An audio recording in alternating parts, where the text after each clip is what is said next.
नमस्कार, हम प्रतिमा चौधरी। दोपहर 3 बजे के भोजपुरी समाचार में स्वागत बा। सबसे पहले प्रमुख समाचार। आज 25 से 65वां बुद्ध जयंती मनावल जा रहा। गलत पाठ्यक्रम रख के बुद्ध के बारे में भ्रम न फैलावेला प्रधानमंत्री ओली के आग्रह। नेपाल के पिछला राजनीतिक घटनाक्रम के नोट कैल भारत के टिप्पणी।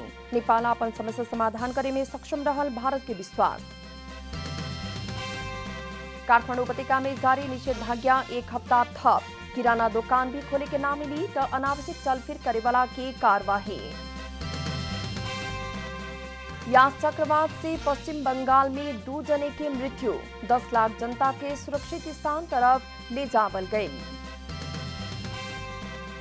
यूरोपियन फुटबॉल के प्रशासकीय निकाय यूईएफए द्वारा अनुशासन उल्लंघन संबंधी अध्ययन शुरू।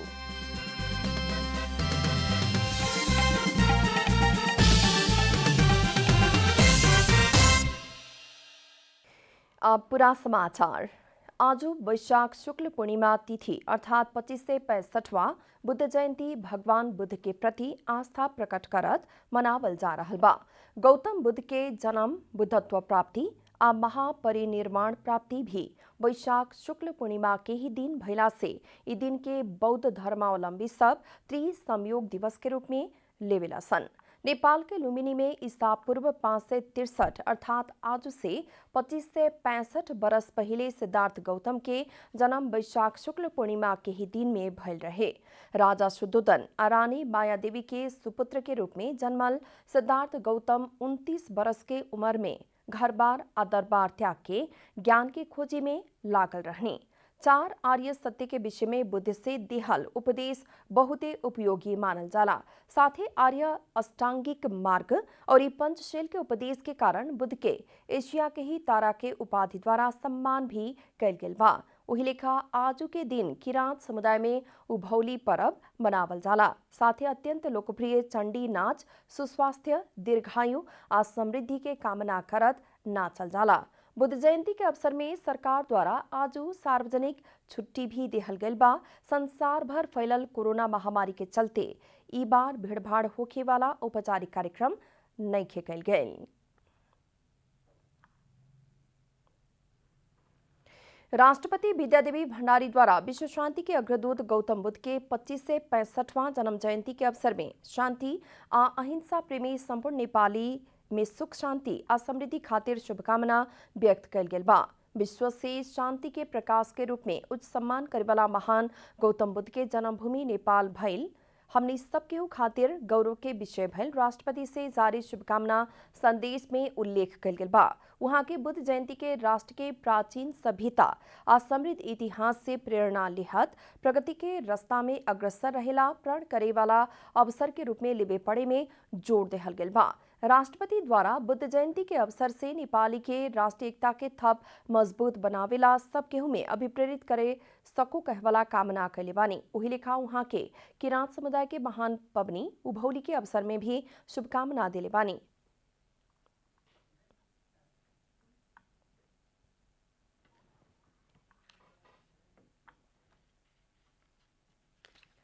प्रधानमंत्री केपी शर्मा ओली गौतम बुद्ध नेपाल के लुम्बिनी में जन्मल प्रामाणिक तथ्य होते हुए भी कईयन देश के पाठ्यक्रम में गलत बात समावेश कैल गेल में सही करे खातिर ध्यानाकर्षण करावल गेल बा। 25 से 65वां बुद्ध जयंती के अवसर में शुभकामना दिहत प्रधानमंत्री पाठ्यक्रम में गलत बात समावेश कैल गेल भइला पर भी सही करेला ध्यानाकर्षण करौले मानी। हाँ, प्रधानमंत्री ओली मानव जाति के ही कारण से खलबल भइल शांति के मानव जाति के ही सचेतना आ सचेत प्रयास से शांति में परिणत करेला शांति के कायम रखेला आ शांति के स्थायी बना सकला पर ई विश्व शांति होखे के बतौले बानी। वहां के बुद्ध के जन्म लुम्बिनी में भइल आ बुद्ध बाद के मुहान भी उहमे रहल दावी केले बानी। सन 2021 में नेपाल वैशाख डे के आयोजना करेला अपना से वियतनाम में सन 2019 में भइल अंतर्राष्ट्रीय सम्मेलन में प्रस्ताव कैला पर भी कोरोना के चलते अलग रूप में बुद्ध जयंती मनावे के पड़ल वहां के स्पष्ट कैनी। प्रधानमंत्री ओली समृद्ध नेपाल सुखी नेपाली के राष्ट्रीय आकांक्षा पूरा करे खातिर कोरोना महामारी से कुछ असहज परिस्थिति लेला पर भी सरकार आपन लक्ष्य पूरा करके ही छोड़े के प्रतिबद्धता भी जनौले बानी है। ओहिलेखा नेपाल कम्युनिस्ट पार्टी माओवादी केंद्र के अध्यक्ष पुष्पकमल दाहाल पुरातनवादी विचार और चेतना के विरोध गौतम बुद्ध से कल गल विद्रोह जैसे ही प्रतिगमनकारी प्रवृत्ति के विरुद्ध संघर्ष में उतरे के विकल्प न रहल बतौले बानी। आज 25 से 65वां बुद्ध जयंती के अवसर में शुभकामना दिहत उहाँ के संघीय लोकतांत्रिक गणतंत्र पक्षधर अग्रगामी शक्ति सब एकजुट होके प्रतिगामी प्रवृत्ति विरुद्ध संघर्ष करेला आह्वान कैले बानी। बृहत जन समुदाय के भावना आ आकांक्षा विपरीत छोट वर्ग समूह आ झुंड के स्वार्थ हित से 21वां शताब्दी के विचार भावना आ चेतना के दर्शावे ना सके के कहत उहाँ के द्वंद आ अहंकार से लोग में विनाश न्योते के बतौले बानी। गौतम बुद्ध द्वारा नेपाली भूमि में जन्म लेके विश्व शांति आ अहिंसा खातिर पुगावल योगदान नेपाली सब खातिर गर्व के विषय रहल बतौले बानी। अध्यक्ष दाहाल विश्व शांति आ मानव कल्याण खातिर बुद्ध के उपदेश आजुओ उतने शाश्वत रहल जनौले बानी। अध्यक्ष दाहाल आजुई के दिन पड़ल किरांत राय याखा सुनवार लिंबू समुदाय के प्रमुख परब उभौली के आ चंडी पूर्णिमा के अवसर में संपूर्ण नेपाली सब में शुभकामना व्यक्त कैले बानी है। नेपाल के पिछला राजनीतिक घटनाक्रम के नोट कैल भारत टिप्पणी कैले बा। प्रतिनिधि सभा विघटन आ नया निर्वाचन घोषणा लगायत के विषय में संचार माध्यम से राखल जिज्ञासा में भारत के ऐसन प्रतिक्रिया आयल है। आज भारतीय विदेश मंत्रालय के प्रवक्ता अरिंदम बागची नेपाल में विकसित हो रहल घटनाक्रम के भारत से नजदीक से देख रहला पर भी ओ नेपाल के आंतरिक मामला भैल टिप्पणी कैले बानी। नेपाल अपन समस्या समाधान करे में खुद सक्षम रहल आ नेपाल अपने लोकतांत्रिक प्रक्रिया भीतर से समस्या समाधान करे में सक्षम बा कहवाला भारत के विश्वास रहल बतौले बानी। नेपाल के शांति समृद्धि आ स्थायित्व खातिर भारत के निरंतर साथ रह के उहाँ के बतौले बानी है। भोजपुरी समाचार में आप छोट विश्राम।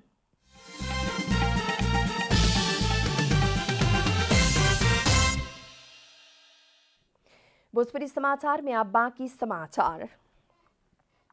उपत्यका के तीनों जिला काठमांडू, ललितपुर और भक्तपुर में अगिला 20 गते तक निषेधाज्ञा होखे वाला बा। उपत्यका के तीनों जिला के प्रमुख जिला अधिकारी और सुरक्षा निकाय के पदाधिकारी के बैठक द्वारा एक सप्ताह निषेधाज्ञा थपे के निर्णय भइल है।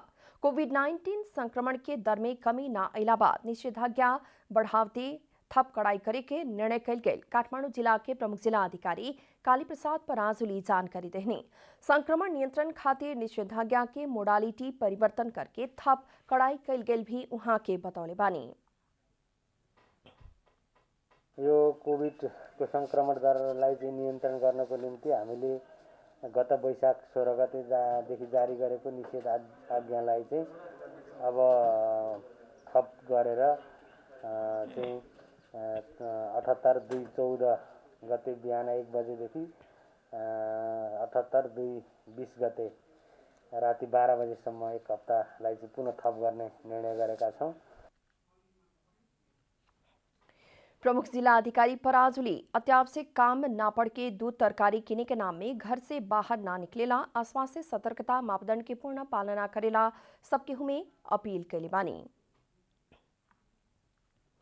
प्रमुख प्रतिपक्षी नेपाली कांग्रेस द्वारा सरकार से कोरोना संक्रमण के नाम में आतंक सृजना कर रहल आरोप लगावल गल बा। सभापति शेरबहादुर देउबा निवास बुढ़ा नीलकंठ में आज बैठल कांग्रेस पदाधिकारी बैठक द्वारा कोरोना वायरस संक्रमण की रोकथाम करे से भी महामारी के आड़ में सरकार से राजनीति करे के खोजल निष्कर्ष निकालल गल बा।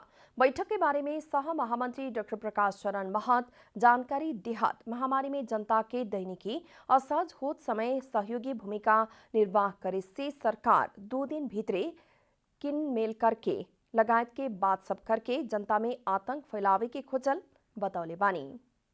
स्वास्थ्य संकट छ, अर्कोतिर चाहिँ जीविकोपार्जनको संकट पनि बढेको अवस्थामा उनीहरूलाई राहत सुनिश्चित गर्ने, जुन हातमुख गर्ने समस्या आएको छ उनीहरूलाई चाहिँ सुनिश्चित गर्ने तर्फ चाहिँ सरकार केन्द्रित हुनुपर्ने ठाउँमा अहिले झन् एउटा चाहिँ आतंकको वातावरण सिर्जना गरेर यो जनअधिकारलाई चाहिँ निषेध गर्ने र जुन चाहिँ एउटा सरकारले चाहिँ अवैधानिक बाटो अख्तियार गरेको छ त्यसलाई चाहिँ मजबुत गर्ने बाटोमा चाहिँ जुन लागेको छ यसको चाहिँ हामीले निन्दा गरेका छौँ। बैठक द्वारा पिछला राजनीतिक घटना की समीक्षा करत प्रतिनिधि सभा विघटन विरुद्ध के राजनीतिक अन्यायिक लड़ाई के निरंतरता देवे के निष्कर्ष में पुगल बतावल गेल बा। बैठक न्यायिक लड़ाई अदालत में आ राजनीतिक लड़ाई संचार माध्यम आ सामाजिक संजाल मार्फत शुरू करे के निर्णय कैले बा। प्रधानमंत्री के काम आ राष्ट्रपति के निर्णय के विरुद्ध पार्टी पंक्ति आ आम नागरिक के उही मुताबिक परिचालन करे के निर्णय नेपाली कांग्रेस लेले बा। देशैभरि नागरिकहरू सडकमा उत्रिसकेका हुन्छ।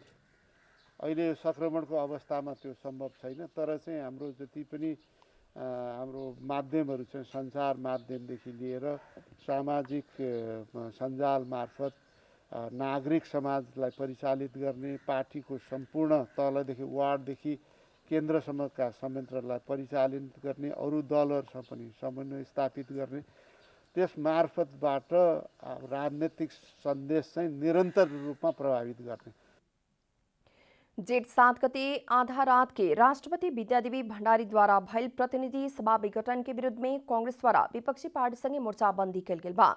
नेपाली कांग्रेस माओवादी केन्द्र सहित के एमाले के माधव नेपाल पक्ष आ जसपा के उपेन्द्र यादव पक्ष संगे मोर्चा बनौले बाटे। नेपाल में 2.5 करोड़ जनसंख्या के पहुंच में इंटरनेट सेवा के पहुंच पुगल बा। नेपाल दूरसंचार प्राधिकरण द्वारा सार्वजनिक कैल गेल चालू आर्थिक वर्ष 2077-78 के 8 महीना के तथ्याङ्क मुताबिक नेपाल में 2,63,56,000 से बेसी जनसंख्या के पहुंच में इंटरनेट सेवा पुगल जनावल गेल हा। प्राधिकरण के तथ्याङ्क मुताबिक बीतल माह के तुलना में फागुन में 9,36,000 से बेसी प्रयोगकर्ता बढ़ल बाटे। बीतल माघ में कुल 2,54,19,000 जने के पहुंच में इंटरनेट सेवा पुगल रहे। नेपाल में कुल जनसंख्या मध्य फागुन अंतिम तक 87.19% जनसंख्या में इंटरनेट के पहुंच पुगल प्राधिकरण के तथ्याङ्क में उल्लेख बाटे। प्रतिवेदन में प्राधिकरण द्वारा नेपाल के कुल जनसंख्या 2,98,76,531 के आधार बनावल गेल बा। प्राधिकरण के तथ्याङ्क मुताबिक सबसे बेसी योगदान मोबाइल इंटरनेट के बाटे। फागुन तक मोबाइल इंटरनेट के हिस्सा 64.08% बाटे। 1,15,65,000 से बेसी के पहुंच में 3G इंटरनेट पुगल बा, जिसमें सबसे बेसी नेपाल टेलीकॉम के 90,94,000 आ एनसेल के 24,70,000 रहल जनावल गेल बा। नेपाल में अभी भी कुछ दिन हवा बिहार भारी बरखा आ हिमपात के संभावना बाटे। बंगाल के खाड़ी में रहल शक्तिशाली चक्रवात यास के असर अभी वाला कुछ दिन में नेपाल के भूभाग में समेट पड़े के संभावना रहल जल तथा मौसम विज्ञान विभाग बतौले बा। आजू बागमती प्रदेश के कुछ जगह लगायत उच्च हिमालय पहाड़ी हिस्सा में भारी बरखा आ हिमपात के संभावना बाटे। बरखा साथे उच्च भेग में हवा बिहार चल भी सके के विभाग जनौले बा। साथ ही प्रदेश 1-2 बागमती प्रदेश, गण्डकी प्रदेश, ओइलेखा लुम्बिनी प्रदेश, कर्णाली प्रदेश लगायत के तराई के कुछ क्षेत्र में हवा बिहार आ अत्यंत भारी बरखा हो सकेला। हाल के हवा बिहार आवे वाला स्थिति के दिखत कोरोना के कहर में आइसोलेशन सेंटर सबके भी व्यवस्थापन करेला आ थप सतर्कता अपनावेला मौसम विभाग अनुरोध कले बा। साथ साथे उपरला हिमालयी भेग में पर्वतारोही से विशेष सतर्कता अपनावेला भी विभाग निहोरा कले बा। विभाग द्वारा हो सके त हिमाल आरोहण ना करेला भी सुझाव दिहल गल बा। एकर असर शनिचर तक ही प्रकाशित कैला पर भी कुछ दिन औरी बढ़ सके के भी अनुमान कल गल बा। अब आर्थिक समाचार।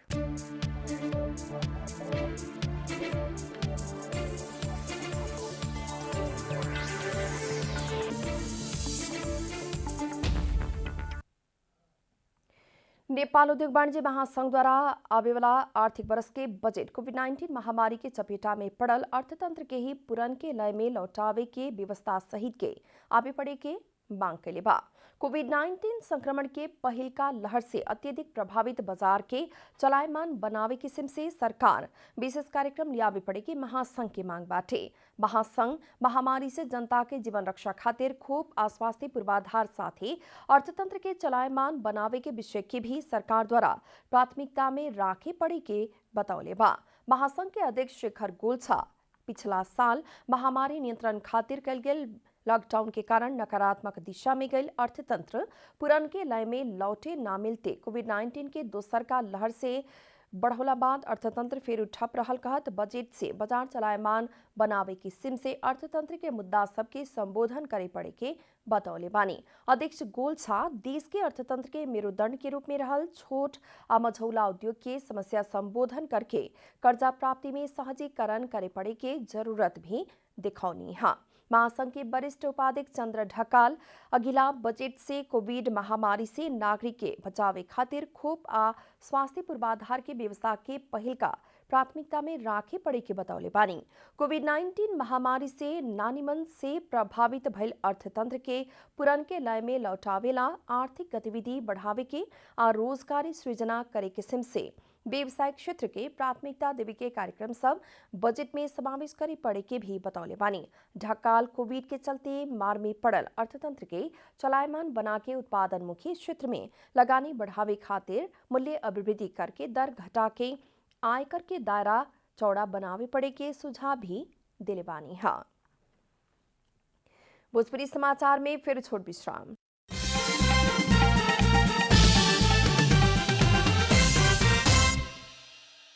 आप खेलकूद समाचार।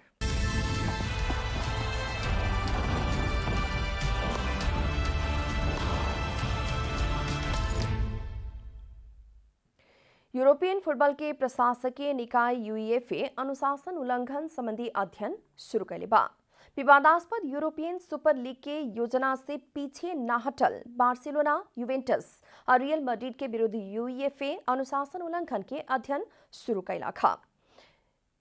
ईएसएल के 12 संस्थापक सदस्य मध्य 3 क्लब भी हवन। अन्य 9 क्लब विवाद के बाद ईएसएल के योजना से पीछे हटल बा, लेकिन बार्सिलोना, यूवेंटस और रियल मैड्रिड योजना से घोषणा करे नहीं के मानल। यूएफए के कानूनी दायरा उल्लंघन भइल हो सके के कहत अनुसंधान शुरू कैल गेल प्रशासकीय निकाय जानकारी करौले बा।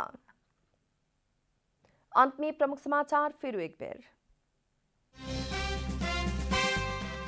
आज 25 से 65वां बुद्ध जयंती मनावल जा रहा। गलत पाठ्यक्रम रख के बुद्ध के बारे में भ्रम न फैलावेला प्रधानमंत्री ओली के आग्रह। नेपाल के पिछला राजनीतिक घटनाक्रम के नोट कैल भारत के टिप्पणी। नेपाल अपन समस्या समाधान करे में सक्षम रहल भारत के विश्वास। काठमांडू उपत्यका में जारी निषेधाज्ञा 1 हफ्ता थप। किराना दुकान भी खोले के ना मिली। तनाव से चलफिर करे वाला की कार्यवाही। यास चक्रवात से पश्चिम बंगाल में 2 जने के मृत्यु। 10 लाख जनता के सुरक्षित स्थान तरफ ले जावल गई। यूरोपियन फुटबॉल के प्रशासकीय निकाय यूईएफए द्वारा अनुशासन उल्लंघन संबंधी अध्ययन शुरू।